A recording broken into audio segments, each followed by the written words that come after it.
about having enough information on why people make the decisions they do, the behavioral analysis of energy. And it's those types of, that type of energy data set. Again, I mean, you can take a look at the terabytes of data that you get in from green buildings, and as far as an investment risk analysis, it's meaningless unless you can add context to it. And it's the context of why people do what they do, what programs work, which ones don't work, which investments have the highest yield, which ones don't. It's that type of analysis that isn't being done across the board. So it's not just about data, it's about how they use that data. Does that make sense? Good clarification. And this is very fundamental stuff. So on a high level, getting really strong market data and performance, but I mean, on the ground, just getting owners of high performance buildings to really record what's going on, like a year's worth of utility bills, I still have to beg for that. So that's really, it's kind of, it's surprising, but it's real. All the ordinances, the new one in Philadelphia, Ordinance 84 in New York, most of the disclosure databases are not that critical to the decision making. They're motivational tools to motivate either tenants or owners to do something.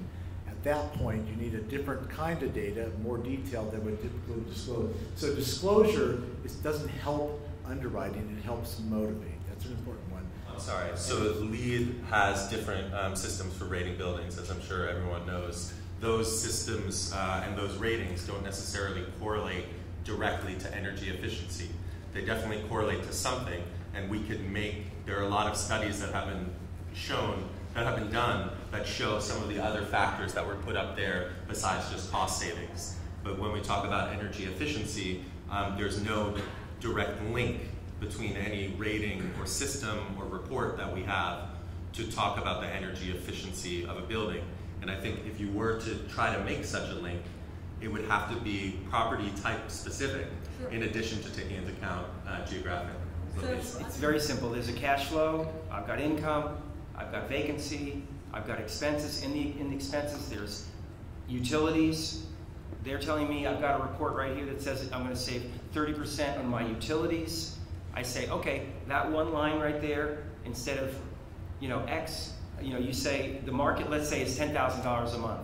Okay, and you say, it's going to be, you'll be at $7,000 a month. I'll do it, at half of that. Yes, maybe energy efficiency is a component of the analysis around mortgages, but it's such a massively complex matrix of different things that drive value of a building. Even if energy efficiency is meaningful and recognized, it doesn't really affect repayment on indebtedness associated with that building.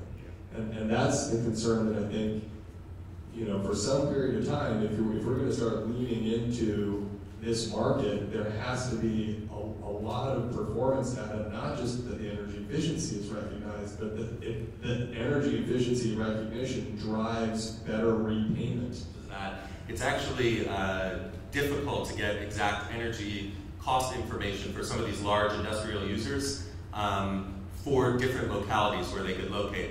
And oftentimes it could be up to 40 or 50% of their total cost of a 20-year plan. So they are very, very interested in these 10, 15% in a way that an office user would not be.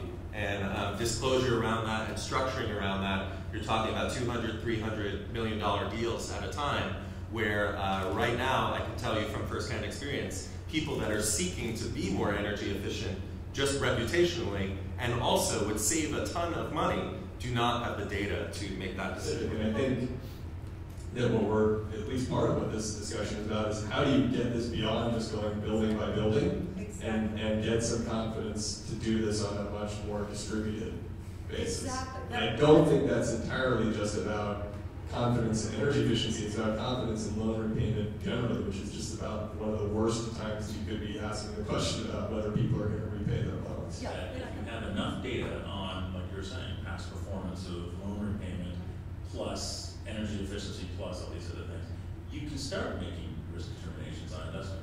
Furthermore, it doesn't have to be underwriting law, right? You can be looking at alternative investment vehicles for ESCOs, right? So an ESCO, they go in, they say, I'll save you $100 million of energy this year, don't pay me a dime now, you can pay me 30% or whatever the percentage is going to be once I realize those savings. They can't do retrofits a lot of time because they can't afford to do it, because it's going to cost them too much money up front. So what they would like to do is take a loan, have that underwritten, and then repay the loan at the end of the deal.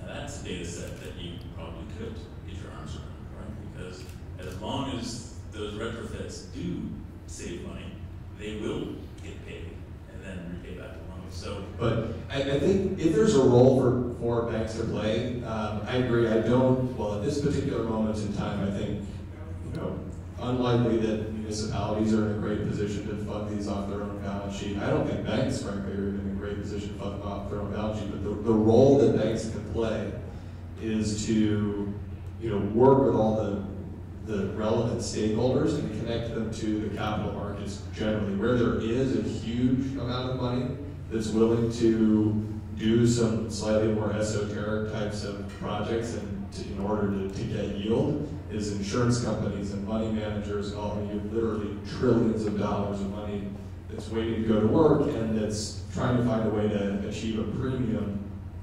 And if structure and liquidity and duration, those are all things that can generate that type of premium, all of which are elements that I think are going to be necessarily associated with finding an energy efficiency loan program solution. That said, as I indicated